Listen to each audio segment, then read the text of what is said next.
د پیښور ښار مشهور سیټي خاندان تعمیر کړی دی چا چې د باړې پل هم جوړ کړی دی. د دې جومات په تعمیر کې وزیري خښته استعماله شوې ده. د جومات په خوا کې موجود ارک هم دومره زوړ دی څومره چې دا جومات. دې جومات ته عبدالرب نشتر راغی دی، عبدالقیوم پوپلزئی صاحب، عبدالرحیم پوپلزئی صاحب.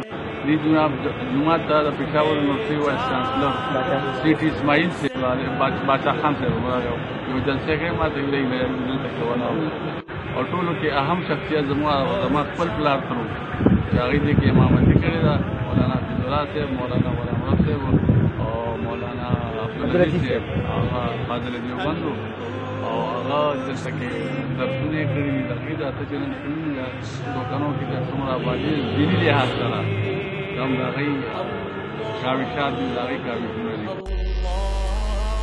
د دې جومات د لاندې د حضرت میاں عمر رحمت الله علیه عبادت خانه ده. دا خانه میا صاحب ځان لپاره عبادت خانه جوړه کړې وه. اکثر دا تصوف والا خلک چې کوم دي دی خپل ذکر اذکار یا خپل عبادت چې کم کوي نو دا د خلکو نه پټ کوي. او د دې زما خپل سوچ دا دی کېدای شي زه په دې خپل سوچ کې غلط یم، خو دا زما سوچ دی چې دا ځان له عبادت خانه دې لپاره جوړ کړي وي چې په دې عبادت کې چېرته زمونږ په زړه کې د ریاکارۍ عنصر درته رانشي. دا عبادت خانه په 3 حصو مشتمله ده. یوه حصه کور ته د تلو لار ده، دویمه حصه کې به میاں صاحب علیه رحمت په ولاړه عبادت کولو، دریمه حصه هم د میاں صاحب علیه رحمت د عبادت دپاره مخصوصه وه.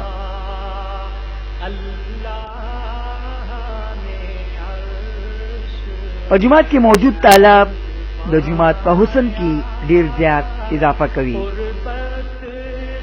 دا جومات د محکمه اوقاف زیر انتظام دی، خو د ارباب اختیار د عدم توجه لوجې دا تاریخي عمارات ورځ په ورځ د زبوحلي ښکار دی او د جومات مرامت وخت په وخت د علاقې خلک پخپله کوي.